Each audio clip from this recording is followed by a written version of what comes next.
दिनै पर्छ बेको निम्तो मनै नलाई नलाई ए दिनै पर्छ बेको निम्तो मनै नलाई नलाई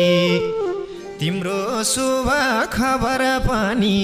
अशुभ भो मलाई नबोली नबोली चढ्दै छे मराइको डोली जान्छौ र नबोली नबोली दिनै पर्छ बेको निम्तो मनै नलाई नलाई तिम्रो शुभ खबर पनि अशुभ